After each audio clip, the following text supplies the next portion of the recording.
Bom, vamos lá. Pode começar a contar, tá?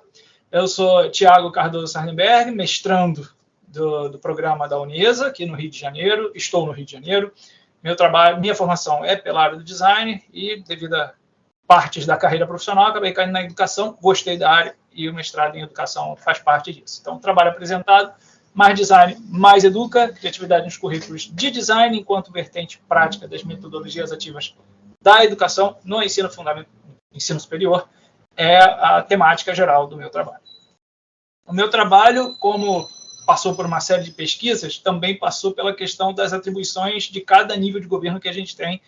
E aí eu fiz essa tela justamente para facilitar entender onde é que está o recorte, que é na graduação, no ensino superior, graduação, e dentro desse recorte ainda tem uma série de outros que vão aparecer mais à frente. No caso, as 6 grandes vertentes do trabalho: design, origem e localização do termo, cultura e antropologia, filosofia da tecnologia, o tema principal, criatividade, ensino de criatividade no ensino superior e o caminho metodológico que eu fiz para achar e juntar todas as informações que foram encontradas nesses últimos anos. Então, o objetivo geral do trabalho é analisar os documentos do curso de design, diferentes documentos, e como é que a criatividade aparece nesses documentos. O objetivo, levantar as informações pertinentes que vêm do MEC e como é que essas informações são divulgadas para chegar nas universidades, nos ementários e nas emendas, não só no ementário, mas também na documentação oficial PPPs dos próprios cursos. Tá? E se aparece, quando aparecer, as metodologias ativas na questão de formulação e construção das aulas pelos professores em cada uma das matérias que for pertinente isso. Os porquês desse trabalho foram que, no início da pesquisa, pesquisei muito sobre criatividade e design, e se o profissional de design é criativo, e sim, ele é criativo, e os projetos pedagógicos do curso são responsáveis pela formação de um profissional criativo. Isso é bem interessante e pertinente deixar perguntado. No caso, a dissertação foi organizada em 4 grandes capítulos. Capítulo 1, uma breve história do design com a localização do termo, significado, origem e como ele é entendido pelas diversas línguas e nações que existem. No capítulo 2, eu destrincho um pouco sobre mais o que é a criatividade, como é que surge, o que ela é e como é que ela é referenciada em diversos documentos. No capítulo 3, a pesquisa propriamente dita, que foi como eu cheguei nos documentos do MEC, como eu cheguei nas universidades, e aqui no Rio de Janeiro e no nível nacional, e uma série de outras informações. E no capítulo 4, quais foram as universidades selecionadas para fazer a pesquisa focada no curso superior. Aí, no final, considerações finais. Então, design. Há uma definição de design? Design é um termo de origem latina que vem do século XVII, da junção das palavras de com signum, que, de certa forma, ela tem múltiplos significados. Tá? Então, como o trabalho é sobre design e educação, existe uma vertente dentro do design falando que todos os educadores também são tão designers quanto os designers, então fica aí como mera curiosidade. Então, pela tradução do termo latino, não latino, América Latina, mas de origem latina, todas as definições estão certas, dependendo do recorte, mas pode ser engenharia, desenho industrial, indústria, estética da indústria, projeto, designação ou designar, e alguma coisa aí do russo que a gente não consegue traduzir de maneira direta. Mas sim, está sempre dentro daquela situação de estética, indústria e projetos industriais. Design também tem relação direta com cultura material. Quando a cultura material surge na sociedade, eu estou falando de antropologia, mas o design acontece muitos séculos, muitos milênios depois, justamente porque ela tem relação com a aceleração dos processos industriais que levaram esses itens da cultura material a uma gama maior da sociedade que poderia pagar por eles.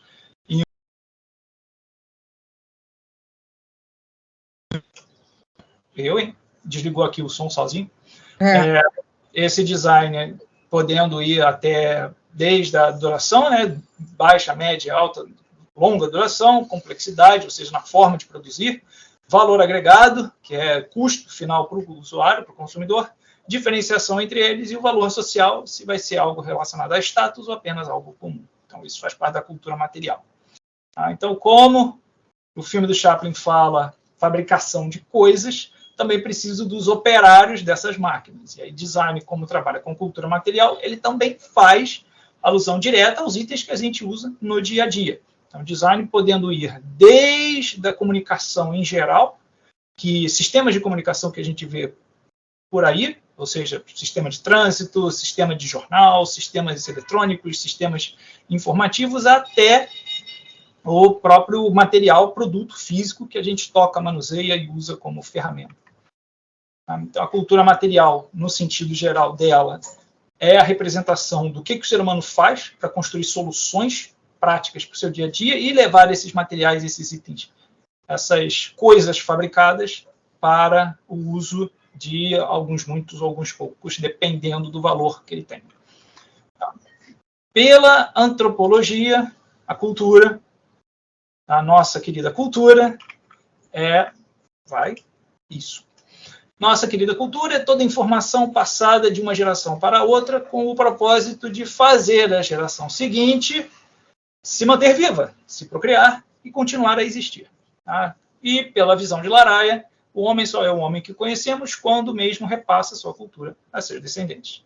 A mesma cultura estabelece como são e quais são nossos comportamentos, quais e quantas regras a gente segue, as organizações que existem pela nossa sociedade, diversas hierarquias sociais e valores que a gente tem, tanto institucionais, quanto materiais, quanto comportamentais.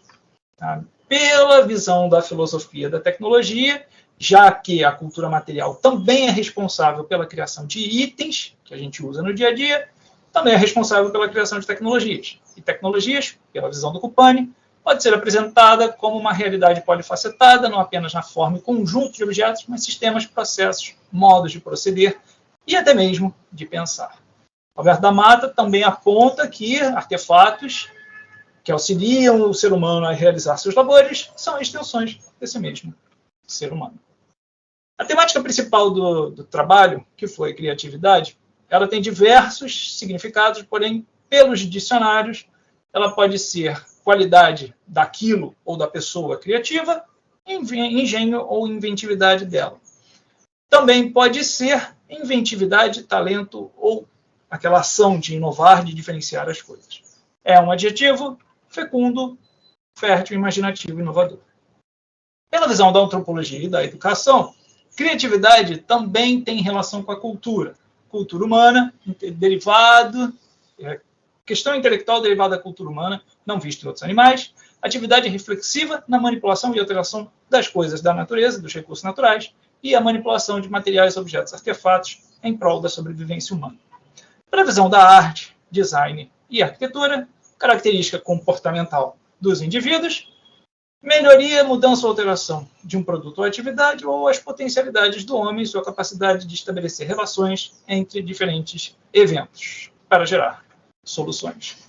Dessa maneira, a criatividade pode ser subdividida pode ter relação e vai ter relação entre ou sujeitos ou recursos. Sujeitos somos nós, pessoas, todos nós somos criativos em algum nível, de algum jeito, e os recursos podem ser metodologias, ferramentas ou processos. Cultura, característica da criatividade, é cultura, sobrevivência humana, aplicada para resolver problemas. Sem ser criativo, o ser humano não conseguiria sobreviver, e aí, por isso precisa manipular recursos materiais e nós mesmos, em nosso ambiente, em prol da nossa sobrevivência.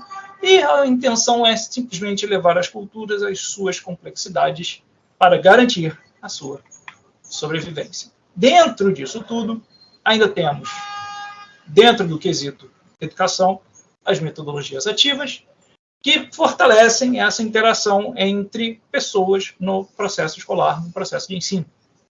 E aí, o que são as metodologias ativas?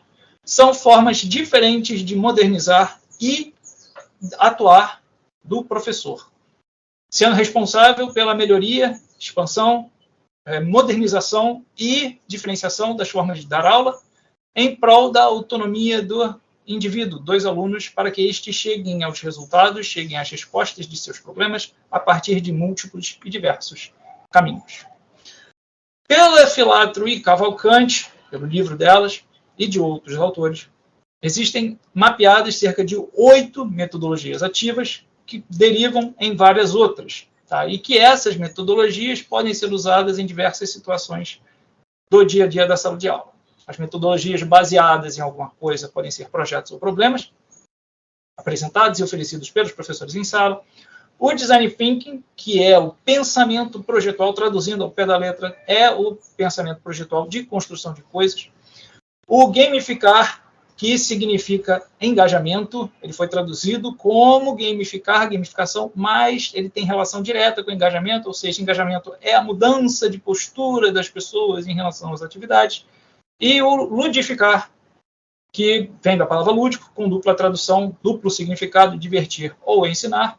Se o ludificar só ensina e não diverte, ele não está 100% adequado ao que precisa. E se ele só ensinar e não divertir, ele também não vai estar 100% identificado. Ou seja, ludificar é as duas coisas ao mesmo tempo.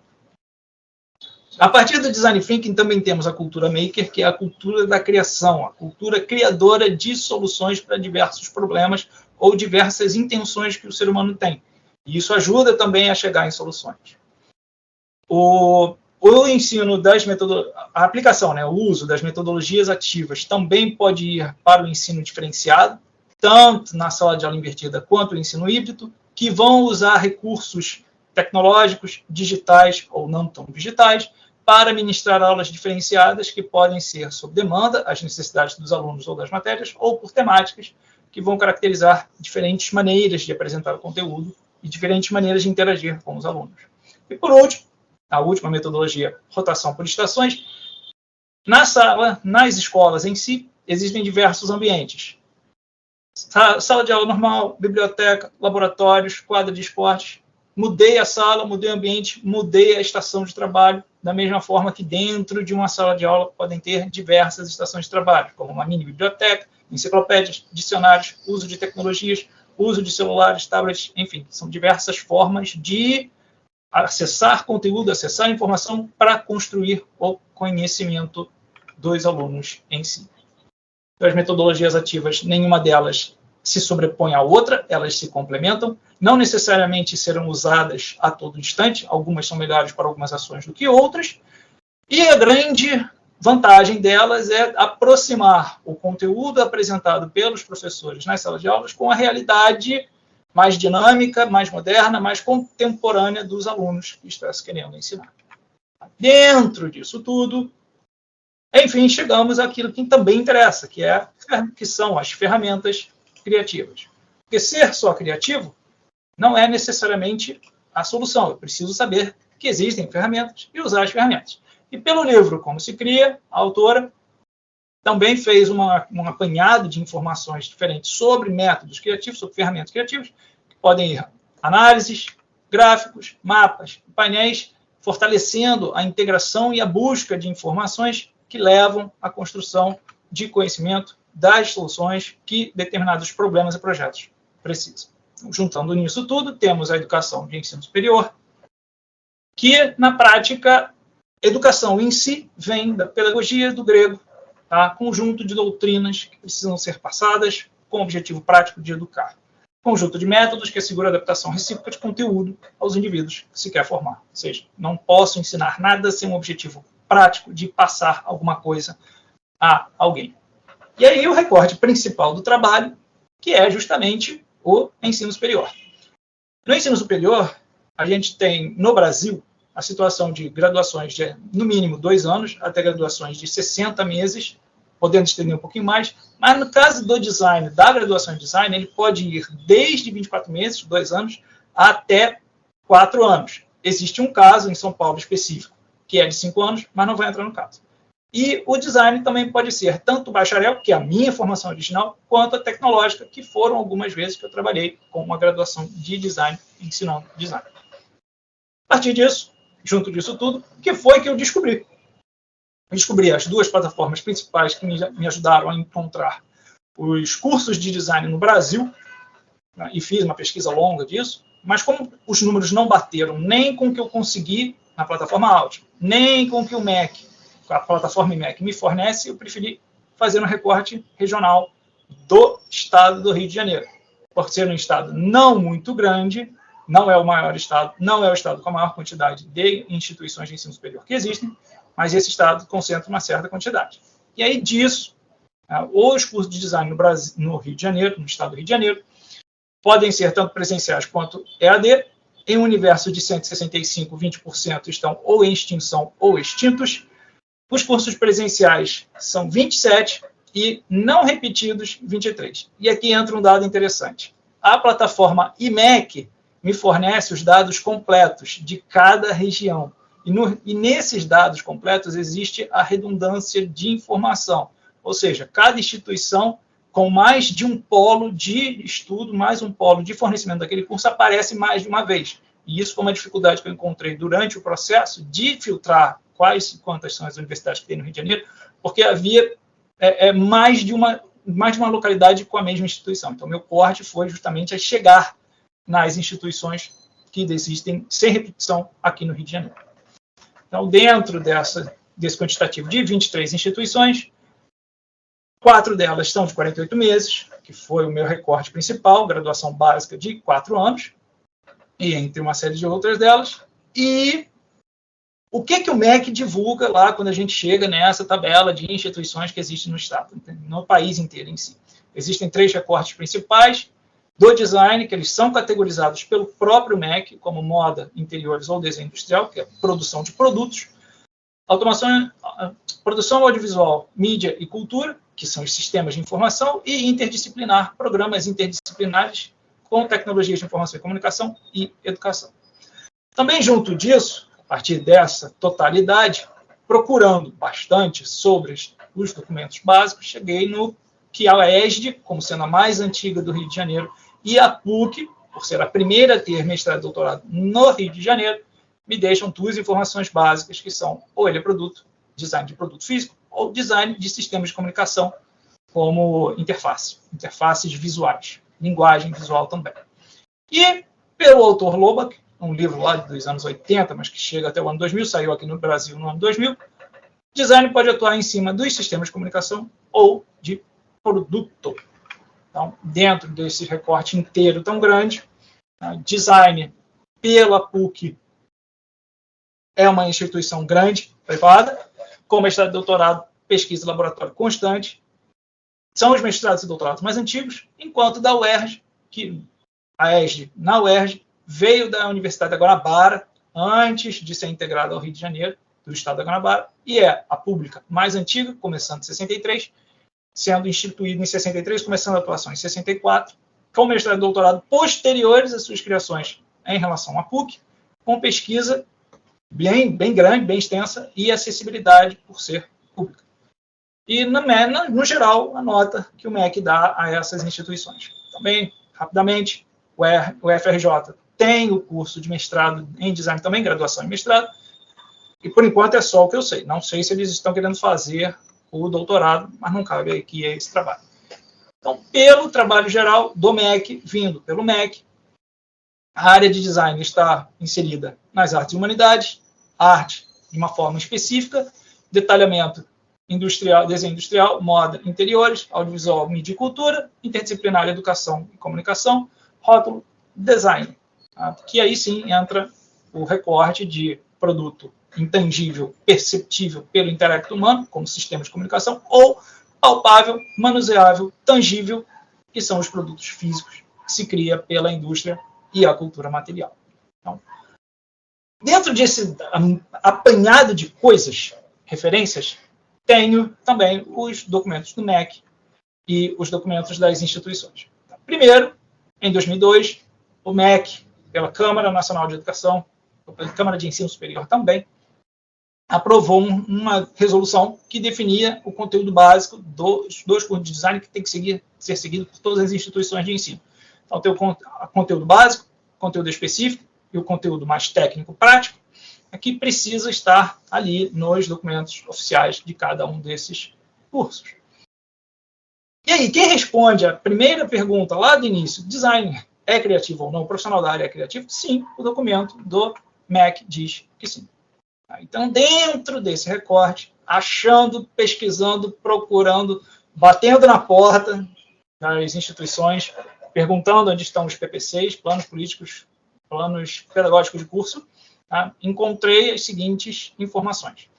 Primeiro, criatividade, cheguei na palavra criar, que é a palavra básica de todas as outras, e dela surgiram as palavras de pessoa ou ser criativo, pessoas criativas, criatividade, o ato de criar ou a criação. E dessas palavras fiz o recorte dentro dos ementários dessas instituições, chegando no quantitativo de cada uma delas, e na soma desse quantitativo, cheguei no total de 1/3 de diferença entre cada uma dessas informações elencadas nesses ementários. Junto desses ementários, também foi descoberto que a PUC trabalha no sentido de ênfases temáticas e a UERJ trabalha nos eixos formativos. A UERJ tem 4 eixos formativos: produto, comunicação, interação e serviços.